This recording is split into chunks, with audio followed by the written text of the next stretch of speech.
How's it going? Welcome back to my channel. This clip's going to be a little different. This is going to be like a review, recap of the Exciter Midnight Wraith and Hellwitch show that was at Sirens in Morro Bay, California, July 18th, 2024. This one's going to be done mainly from the car, me and my buddy doing like a little interview while we were bored driving back home up I-5. And we'll insert some clips here and there, some photos. These are all photos I took.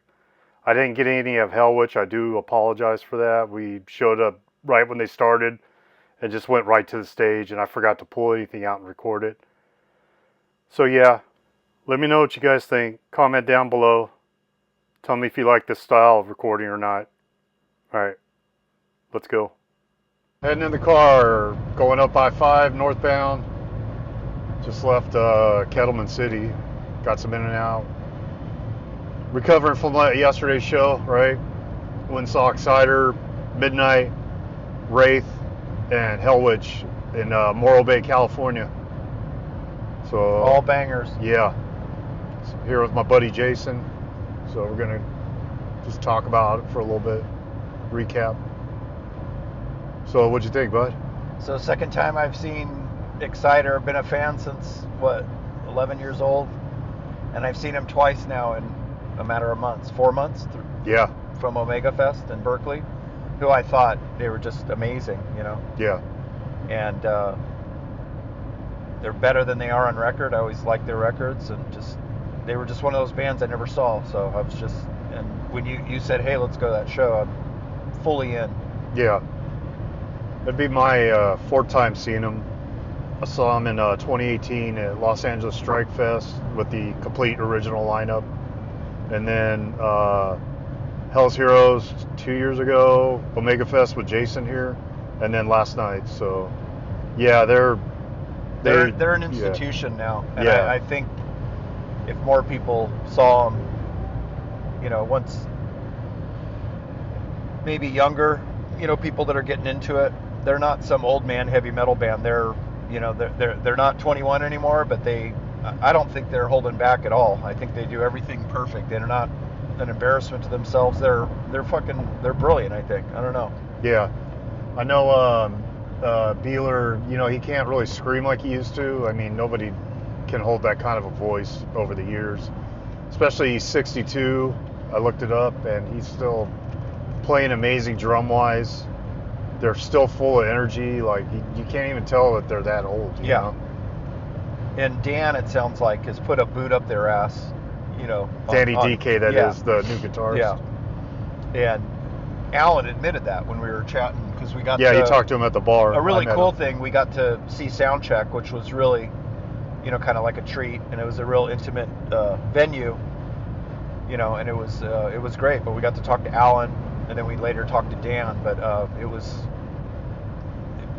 was great. And then just picking Alan's brain about stuff and asking about the infamous Ruthie's Inn show. Yeah, what'd you ask him there?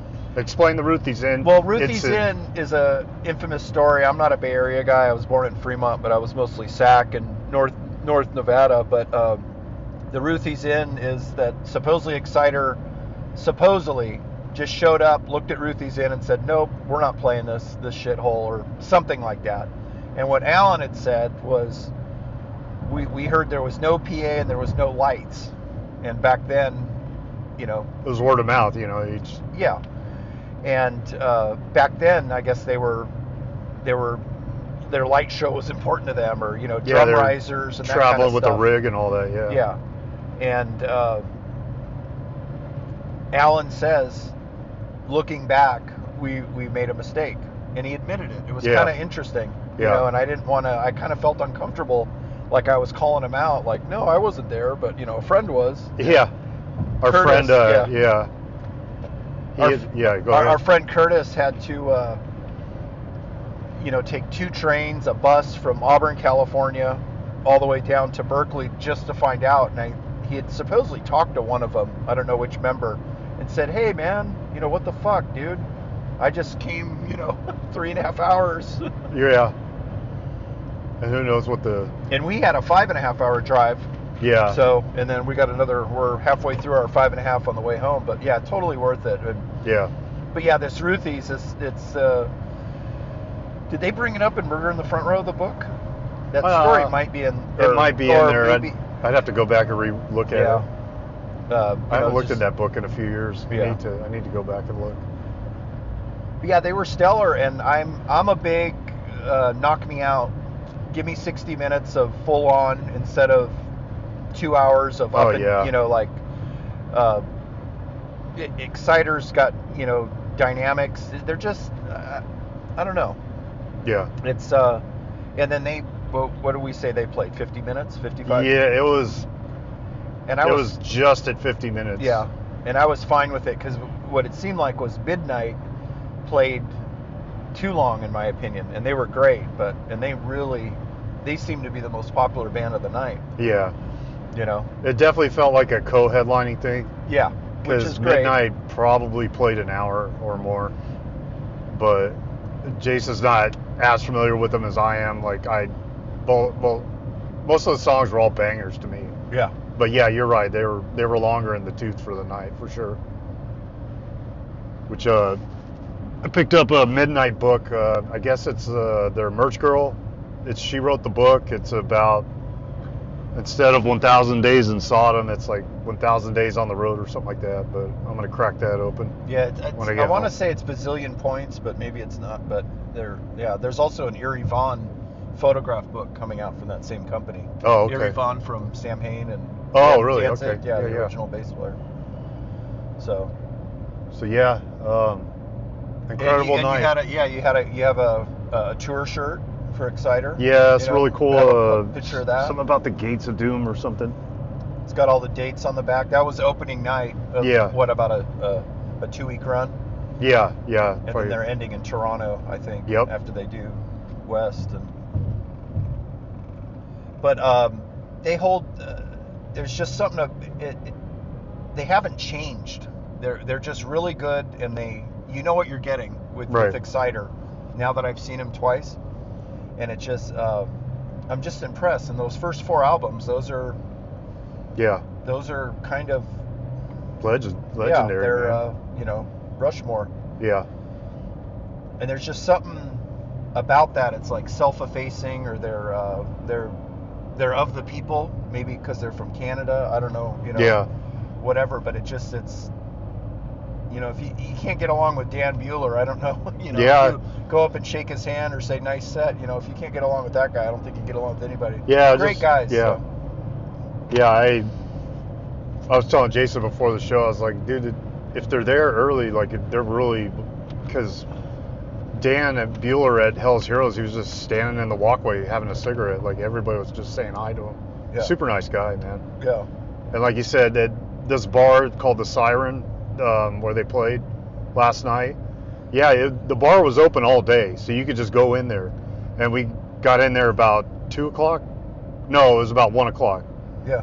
And got some food, and then we went into the bar and grabbed a drink, and they were just sound checking.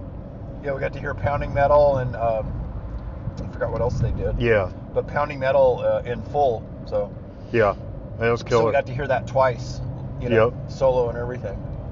And Dan was playing the guitarist Dan was playing a lot of Danzig licks in between sound check. Yeah, he did that. So, and like lots of Danzig. So. Some South of Heaven stuff. Yeah.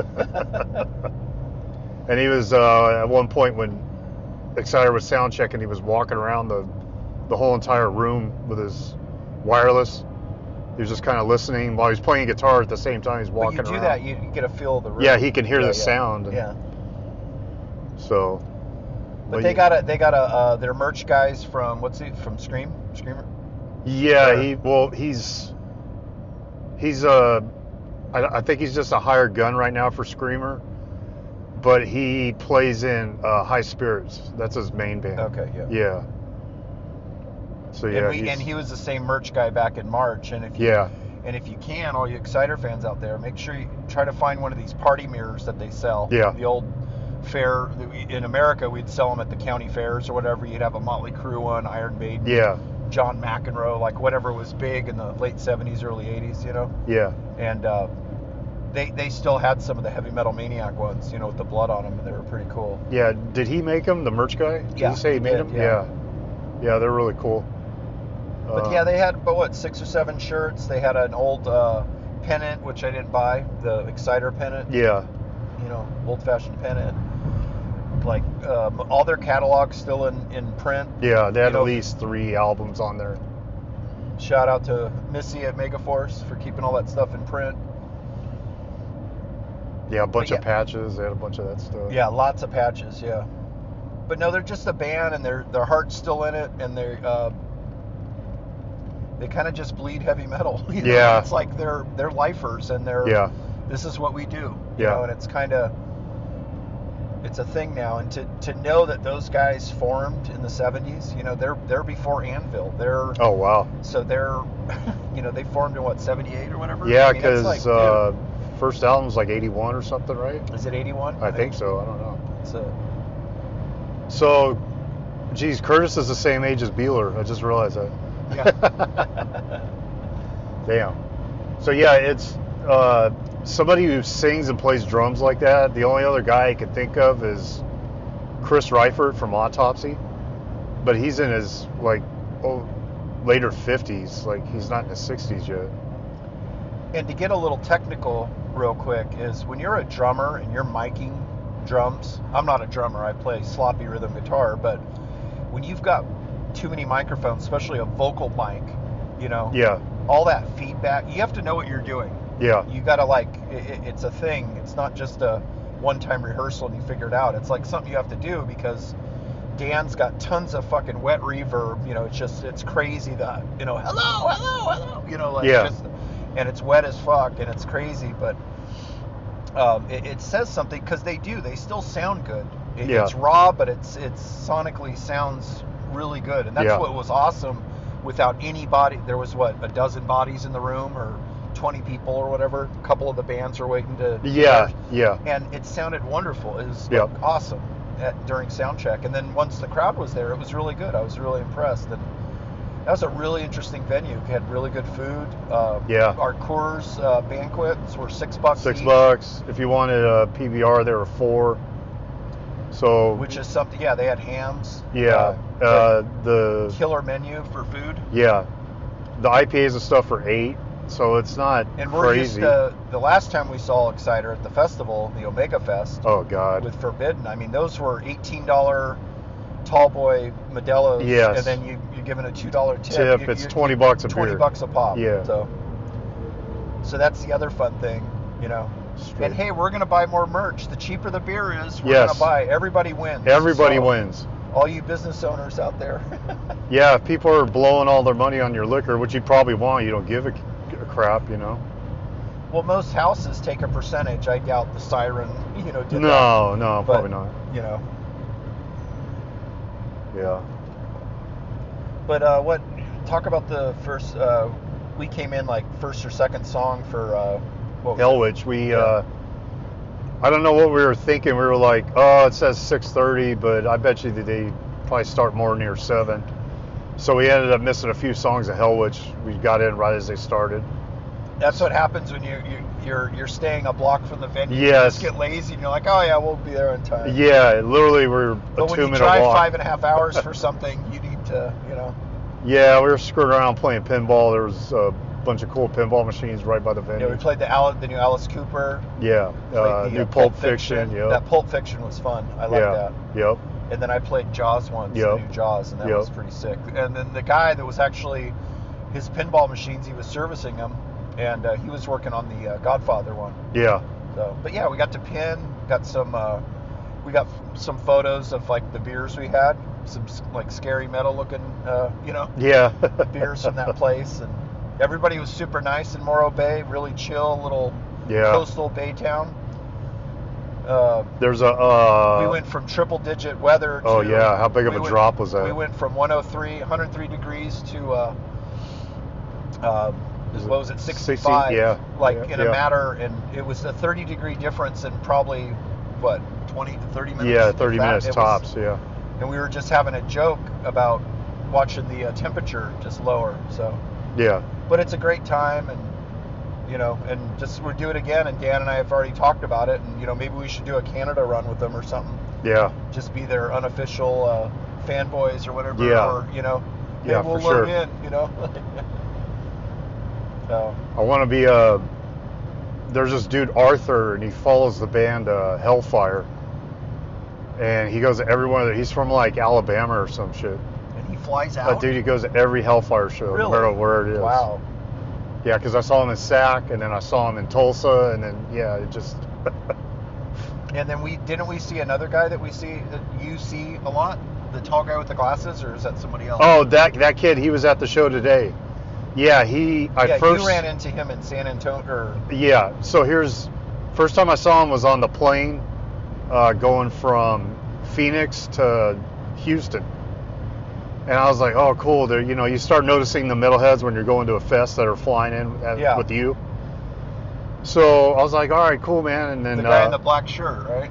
Yeah, the guy with glasses and. Well, no. Everybody's wearing a black shirt. Oh yeah, it was that one guy in the black shirt. Yeah. He had a battle jacket on, so he's full of patches and stuff. I forget his name. I know him as Roth on Instagram, but so I seen him there, and then I seen him. I think we saw him at Omega Fest too. Didn't we saw him at Omega Fest. That's the next time we saw him. I said hi. I was like, "Hey, dude, I seen you at Hell's Heroes." He's like, "Oh yeah." And then we kind of figured out that he's actually from the Bay, and he works at the UC Theater for shows. And then I saw him in Sacramento at Battle Beast, and I was like, "Hey, what's up, dude?" Then we really started talking more. And that's when we exchanged Instagrams and stuff like that. And then, side note, I got turned on recently. Sorry to interrupt. Oh yeah, about Battle good. Beast. Yeah. Fucking brilliant, especially live. Yeah. That girl, I haven't heard a singer that good in years. Yeah. She fucking rips. So now I got another catalog I got to go out and buy. Yeah. So then I told him, I said, hey, dude, Bewitcher and Uda or Yuda, however you say that damn band, Uada, I don't know, whatever. Yeah, they're playing Sac, dude. They're playing downtown, and so he ended up showing up to that show, and then we see him last night. So yeah, I've been running into this youngster all over the place. Anyways, Exciter being all the bands that I listened to. I'm 51 years old, that I started listening to when I was 11, 12, 13, getting into thrash and more underground metal. Exciter, I think, holds up. Of all the bands from that era, they hold up very, very well. I think they're actually better now than they. And that's something else Alan said, was they didn't notice till John left how sloppy of a guitarist John was. Right. Now that they have Dan, DD, on guitar. Yeah. And that's the thing about Exciter. It's like those guys grew up on first wave of metal, blues rock. So there's some rock and roll, and melodies are a little bit different, and but they have all the traditional, the high vocals, the shred, all that shit, Yeah. But it's just it's so close to rock and roll, Yep. And they hold up well. I'm so amazed that they're that good and prove it. I mean, this took 2 days out of our lives to do this, pretty much. Right. And we're both stoked. We're not mad. No, if you... A little tired, but totally worth it. Yeah, it was great. I'd totally do it all over again. I would have followed them down to Santa Ana and then San Diego, make like a 3-day trip, but I didn't plan it, so screw it. We'll just go back home. Yeah. But Dan and I have talked about that. Dan Bulldoze. Jason and Dan go do follow him or something. Yeah. Or maybe Decapitator and Exciter tour, huh? Oh, that'd be great. Yeah. Do Toronto, Ottawa. I'd love to go up to Canada and play. Yeah, Montreal. Yeah. So all you Canadians, keep an ear out for us, eh? Yeah. Yeah, killer show. Go see Exciter. Support underground metal. Yeah. So, yeah, for sure. And for dudes that actually love it and live it and fucking, Yeah. they're the real deal. Yep. Long live the loud.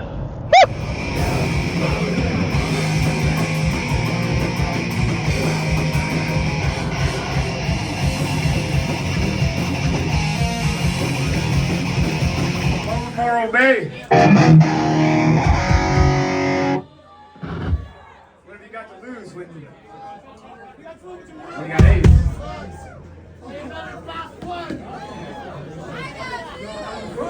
Aren't they all? This one's called Piranha! They're a beautiful crowd, you know that? Yeah! From behind.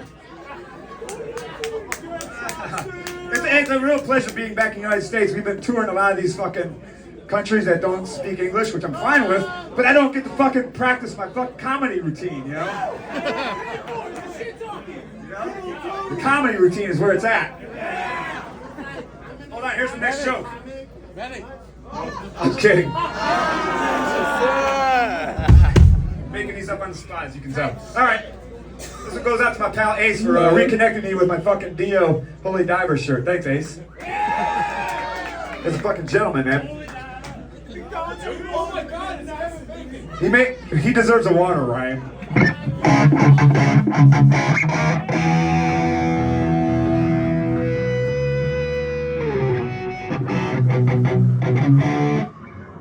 Thanks. So we're gonna play a couple more new ones. That's okay.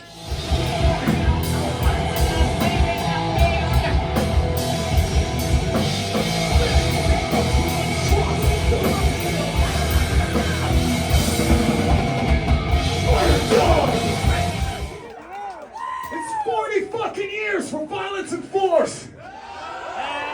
Holy shit, I'm getting old. Never too old for heavy metal, right? This one's from the Violence and Force album. It's called Evil Sin.